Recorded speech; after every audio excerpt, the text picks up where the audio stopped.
Hello दोस्तों, नमस्कार। मैं दीपक गिरी आप सभी का धाकड़ कंसेप्ट में स्वागत करता हूं। जैसा कि हम लोगों ने आपसे कल बोला था कि हम लोग यूट्यूब पे डेली कुछ अच्छे क्वेश्चंस के सीरीज़ लेके आएंगे। उसी हिसाब से आज हमारा ये पार्ट 2 यानी कि डे 2 है। कल हम लोगों ने 2 पार्ट लेके आए थे, एक अर्थमेटिक का और एक एडवांस का। आज हम लोग 2 पार्ट और लेके आएंगे, एक एडवांस और एक अर्थमेटिक का। अभी ये सेक्शन एडवांस का है, इसमें कुछ अच्छे क्वेश्चंस कराएंगे जो आप बहुत प्यारे क्वेश्चंस हैं जिसको थोड़ा करने में कठिनाई होगी, लेकिन उस कंसेप्ट को समझेंगे तो आगे चल के हमारे लिए क्या हो जाएगा, बहुत आसान हो जाएगा। चलिए आइए देखते हैं पहला क्वेश्चन क्या है। पहला क्वेश्चन हमारा कुछ इस प्रकार है कि त्रिभुज का क्षेत्रफल ज्ञात करें जो कि एक वृत्त के अंतर्गत है एवं वृत्त जो कि एक्स भुजा के वर्ग की भुजाओं के मध्य बिंदु को मिलाकर बने वर्ग के अंतर्गत है। अब इस पहले तो फिगर को समझेंगे, फिगर क्या है, फिगर को बनाते हैं अच्छे से, उसके बाद हम इस क्वेश्चन को करेंगे। पहले फिगर्स ड्रॉ करते हैं। सवाल आप लोगों ने पढ़ लिया होगा। देखिए क्या है फिगर। मैं इसमें सबसे पहले एक वर्ग बनाता हूं।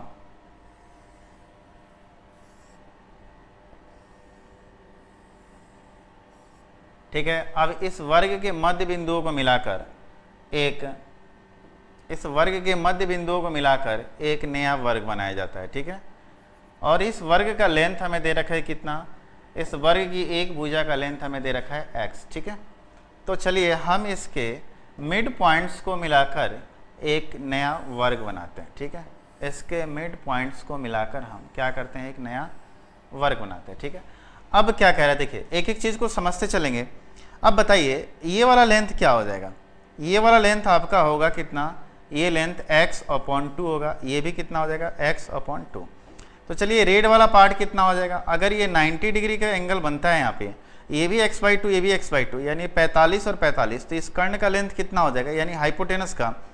तो हाइपोटेनस का ये लेंथ हो जाएगा, यहाँ से मैं बता दूँ कि √2 × x/2 होता है, यानी ये √2 से ये कितना और कटा, √2 बार में, तो ये कितना हुआ अपना x/ये हुआ √2। ठीक है, अब चलिए इसके अंदर एक वृत्त बना है, तो इस वृत्त को हम ग्रीन से बना देते हैं कि इसके अंदर एक ऐसे वृत्त बना है। तो चलिए इस वृत्त का रेडियस और उस वृत्त के अंदर एक आपका बना है, तो सबसे पहले इस वृत्त का रेडियस, यानी इसका रेडियस अगर हम बताएं तो देखिए इसका रेडियस का लेंथ क्या होगा, यानी r बराबर क्या होगा, r बराबर क्या होगा, वर्ग के भुजा का हाफ होगा, यानी r की वैल्यू कितनी हो जाएगी, x/2 √2। इस r की वैल्यू कितनी हो जाएगी, x/2 √2। देखिए आप अगर इसको नोटबुक में बनाएंगे तो आप आसानी से इस चीज़ को लिखते चले जाएंगे, एक एक फिगर बनाएंगे और उसको लिखते चले जाएंगे। जैसे कि मैं पहले वर्ग लिखा, उस वर्ग के अंदर लिखा, एक वर्ग बनाया तो उसकी भुजा लिखे, फिर उसकी भुजा के अंदर मतलब उस वर्ग के अंदर मैंने एक सर्कल बनाया, तो इस सर्कल का हमने रेडियस भी लिख लिया। अब इस सर्कल के अंदर देखो एक ट्रायंगल बन रहा है, तो उस ट्रायंगल का हमें क्या निकालना है, एरिया निकालना है। अब देखिए एक सर्कल के इसके अंदर एक क्या बना है, ये उस सर्कल के मतलब इस वृत्त का सर्कल के अंदर एक ट्रायंगल, उस ट्रायंगल की साइड्स को हम ए मान लेते हैं, मतलब इक्विलेटरल ट्रायंगल हम मान लेते हैं। ठीक है, उस सर्कल के अंदर हमने क्या मान लिया, एक इक्विलेटरल ट्रायंगल मान लिया। उसका लेंथ कितना दे रखा है, ए दे रखा है। क्योंकि यहाँ पे किसी ट्रायंगल का यूज नहीं कर रहा है, तो हम मान लेते हैं कि एक ऐसा ट्रायंगल है, एक इक्विलेटरल ट्रायंगल है जिसकी साइड कितनी है, ए है। जब अगर इसकी साइड ए है तो मैं इस ट्रायंगल के हिसाब से अगर मैं बोलूं कि इसका ये रेडियस की लेंथ कितनी हो जाएगी, ये रेडियस, तो ये रेडियस कितना होता है, a/√3। ठीक है, तो a/√3 जो कि किसके बराबर होगा, x/2 के बराबर होगा, यानी कि a/√3 की वैल्यू किसके बराबर होगी, x/2 के बराबर।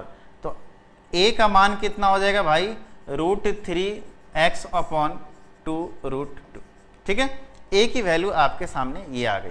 जब a का मान आ गया तो हम इसका एरिया निकाल सकते हैं। कैसे, तो √3/4 × भुजा का स्क्वायर, तो इसको स्क्वायर कर देंगे और इसमें किससे गुना कर देंगे, √3/4 से, यानी कि कितना आएगा, आ जाएगा आपका 3√3x² अपॉन कितना, 4 दूना 8 चौका कितना, 32। ये आपका रहा आंसर।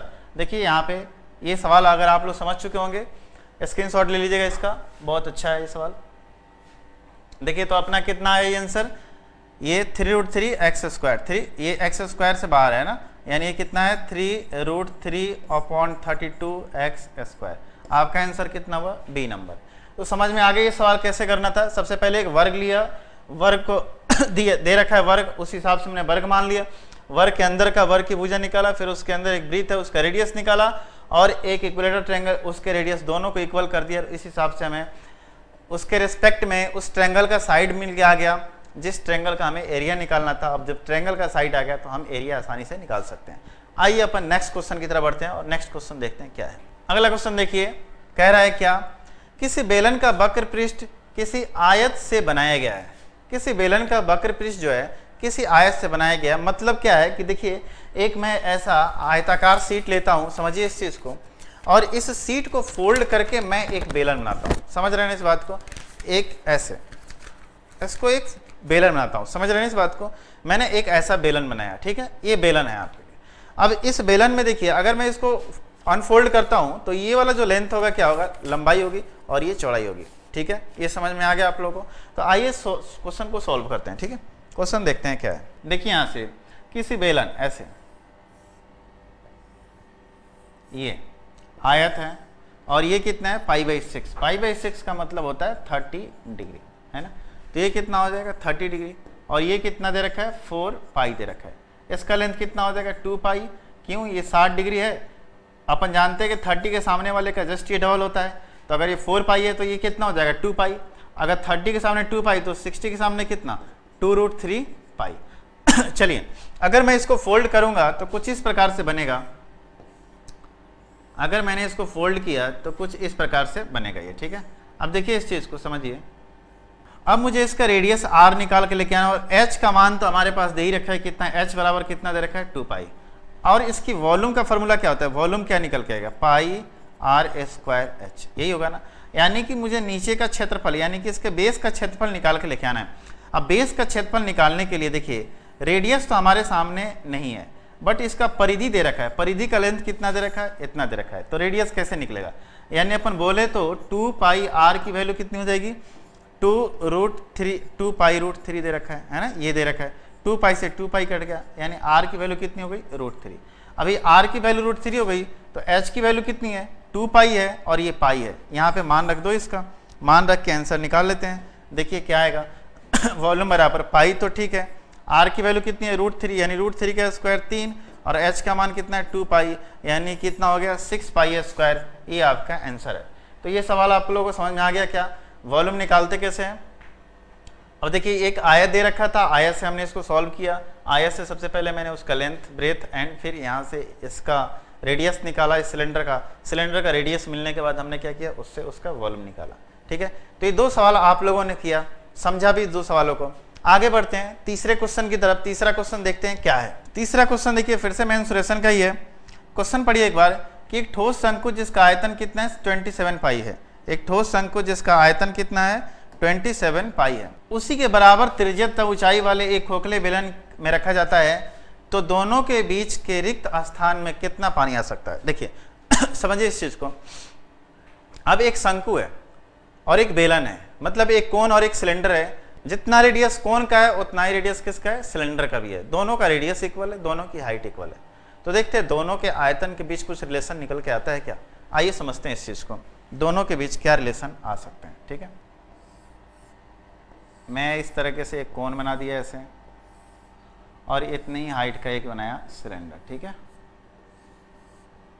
इसका भी रेडियस r है और ये भी क्या है r है, ये h है और ये भी क्या है h है। ठीक है, चलिए इसका अगर मुझे वॉल्यूम निकालना है तो वॉल्यूम का फॉर्मूला क्या होता है 1/3 πr²h, और इसका वॉल्यूम क्या होता है πr²h।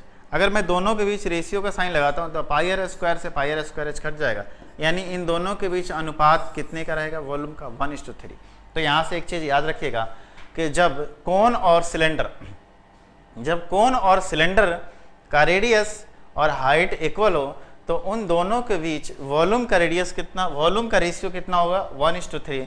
मतलब इन दोनों के बीच जो आयतन का अनुपात होगा वो 1:3 होगा। अब चलिए इसी से सवाल बन जाएगा। अब बताइए इन दोनों के वॉल्यूम में कितने का अंतर है, इन दोनों के वॉल्यूम में अनुपात में 2 का अंतर है। कितने का अंतर है जी? 2 का। क्यों? क्योंकि कोन का आयतन 1 है और सिलेंडर का आयतन 3 है, तो रेशियो दोनों में कितने का रेशियो में अंतर कितने का है? दोनों में 2 का अंतर है। अनुपात के अंदर इन दोनों में अनुपात 2 का अंतर है। अब यहां से दे रखा है कि शंकु जिसका आयतन कितना है? 27 पाई, यानी यहाँ पे 1 का मतलब दे रखा है, यानी 1 का मतलब दे रखा है 27 पाई। तो बताइए 2 का मतलब कितना हो जाएगा? 54 पाई, और यही इनके बीच आंसर होगा 24। मतलब कि आयतन में इनके 54 पाई का मतलब कि डिफरेंस आएगा। ठीक है, अगला क्वेश्चन देखते हैं। 3 क्वेश्चन हो चुके अपने। चौथा क्वेश्चन क्या है? यदि cot थीटा बराबर x अपन y हो तो y cos theta minus x sin theta upon y cos theta plus x sin theta कितना होगा? अब यहाँ से सवाल को समझिएगा। एक ट्रिग्नोमेट्री का क्वेश्चन, बहुत ही आसान क्वेश्चन है। हम क्या करते हैं, ऊपर नीचे से साइन थीटा कॉमन कर लेते हैं। तो साइन थीटा अगर बाहर आता है साइन थीटा, तो यहाँ क्या बचेगा बताइए?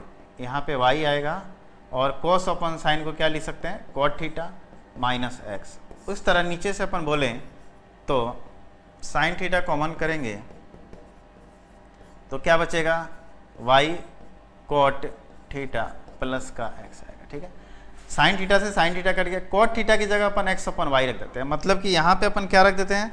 x अपन y, मतलब इसके जगह रख देते हैं x अपन y। तो y से y कट गया, x माइनस x क्या हो गया? 0, एंड 0 अपन समथिंग, अपना आंसर क्या होगा? 0 होगा। तो ये सवाल आप लोगों को समझ में आ गया क्या? बहुत आसान क्वेश्चन था ये, बहुत ही ये आसान क्वेश्चन था। नेक्स्ट क्वेश्चन की तरफ बढ़ते हैं। अब देखिए ये सवाल बहुत अच्छा है, समझिएगा इस चीज को। कह रहा है किसी शंकु में 5 गोले इस प्रकार से रखे गए हैं कि वे एक दूसरे तथा शंकु की तिर्यक रेखा को स्पर्श करते हैं। यदि सबसे छोटे गोले की त्रिज्या 16 सेंटीमीटर तथा सबसे बड़े गोले की त्रिज्या 81 सेंटीमीटर हो तो तीसरे गोले की त्रिज्या ज्ञात करें।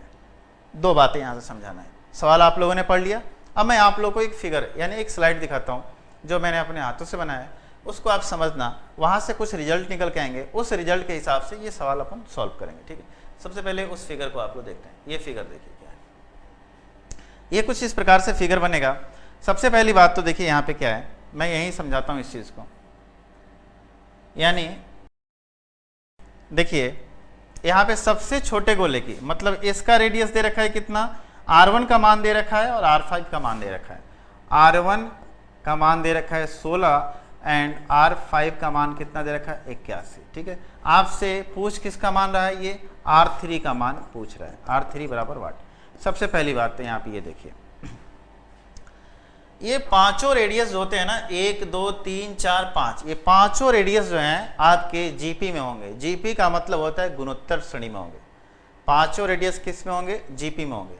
और देखिए जीपी में होंगे तो क्या रिलेशन बन के आएगा? यहाँ से 2 रिलेशन समझ में आए। एक तो जीपी का जो आपका यहाँ पे देखिए R2 अपन जो R1 होगा, अगर कोई भी 5 टर्म जीपी में होते हैं, यानी कि R2 अपॉन R1 बराबर होगा R3 अपॉन R2 के, बराबर होगा R4 अपॉन R3 के, और बराबर होगा R5 अपॉन R4 के।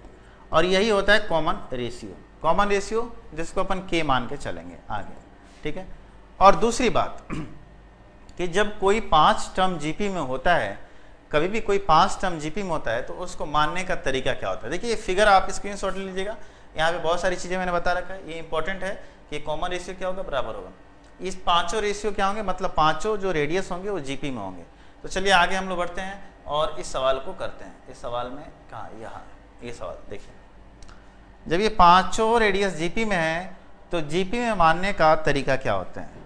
देखिए मैं लिख देता हूँ R1 R2 R3 R4 and R5। अब ये सवाल अगर उतना बात आप लोग समझ गए होंगे तो ये सवाल आपके लिए बनाना आसान है। मैं बीच वाले टर्म को A मान लेता हूँ, तो इसके इधर क्या होगा? A अपॉन R, और ये क्या हो जाएगा? AR। अब देखिए इसके इधर आ जाइए तो AR स्क्वायर, और ये कितना हो जाएगा? AR square. ठीक है, A अपॉन R स्क्वायर, ये पांचों हो गए। अब बोल रहा है कि इन दोनों का गुणनफल अगर मैं निकाल लूं, क्योंकि इन दोनों का मान दे रखा है कितना? एक का 16 दे रखा है और एक का 81 दे रखा है, तो मैं इन दोनों को गुना करूं तो A upon R square into AR square का मान किसके बराबर है? 16 इंटू 81। R स्क्वायर से R स्क्वायर कट गया, यानी A बराबर कितना हो जाएगा? 4 इंटू 9 और मान कितना आ गया 36, और इसी R3 का वैल्यू हमें लेके आना था, यानी A का मान लेके आना था, और ये आंसर क्या आ गया हमारा 36 आ गया। तो देखिए कभी भी अगर ये सवाल आप लोग समझ लिए होंगे तो बहुत इंपॉर्टेंट सवाल था, और अगर आप इसको एग्जाम हॉल में बनाएंगे तो काफ़ी टाइम लगेगा। अगर एग्जाम हॉल में अगर इस चीज़ को अभी यहाँ समझ लेते हैं तो आपको ज़्यादा दिक्कत नहीं आएगी, क्योंकि मैंने आपको सारी वो बेसिक बातें बता दी कि किस तरीके से मानना चाहिए सवाल को। ठीक है, आइए अपन नेक्स्ट सवाल करते हैं। अब ये सवाल है आपके सामने कि √3 tan theta plus 2 sin theta is equal to, तो 2 tan theta plus √3 sin theta का मान क्या होगा। अब यहाँ से देखिए एक बात मैं आप लोग बता दूँ। सबसे पहली बात क्या है कि मानते क्या है। अगर इसको सॉल्व करेंगे तो ऐसी बात नहीं है कि सॉल्व नहीं होगा, लेंदी होगा, लेंदी प्रोसेस जाएगा इसमें। लेकिन थोड़ा सा अगर आप ध्यान लगाओ, इसमें थोड़ा सा समझो तो वैल्यू रख सकते हो। अब क्या वैल्यू रखोगे यहाँ पे, ये भी इंपॉर्टेंट है।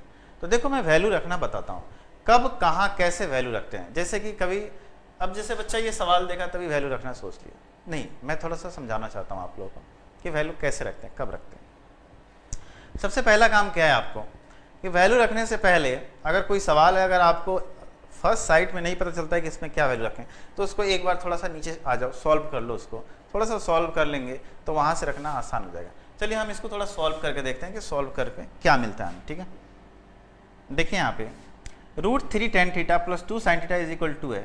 हम क्या करते हैं कि tan थीटा इस 2 से डिवाइड करते हैं, तो यहाँ पे देखिए √3/2 tan थीटा क्या लिख सकते हैं अपन, sin theta upon cos theta, and plus 2/2 1 हो जाएगा, यानी कि sin थीटा, और इस तरीके से हमारा वैल्यू कितना है 1 है। ठीक है, अब देखिए अब यहाँ से sin थीटा cos थीटा का मान अगर अपन 30 रखते हैं तो 30 से तो 30 ये कट जाएगा, मतलब अगर यहाँ पे 30 डिग्री रखते हैं तो cos 30 का मान कितना होता है √3/2, यानी √3/2 से, और ये चीज़ कट गया, ये चीज़ कट गया। sin 30 का मान कितना होता है 1/2, एंड 1/2 प्लस 1/2 कितना आ गया 1, यानी कि यहाँ पे मेरा थीटा बराबर 30 डिग्री इस चीज़ को सेटिस्फाइड कर रहा है।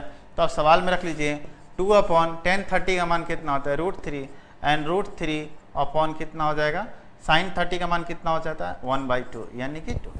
बट्टा का जोड़ बनाएंगे तो 2√3 आएगा, √3 से 4 प्लस कितना हो जाएगा 3, यानी कि 7/2√3। तो ये सवाल आप लोगों को समझ में आ गया क्या, कैसे करना था। बस आपको थोड़ा सा क्या करना था कि इसमें ये चीज़ देखना है कि वैल्यू क्या रखें।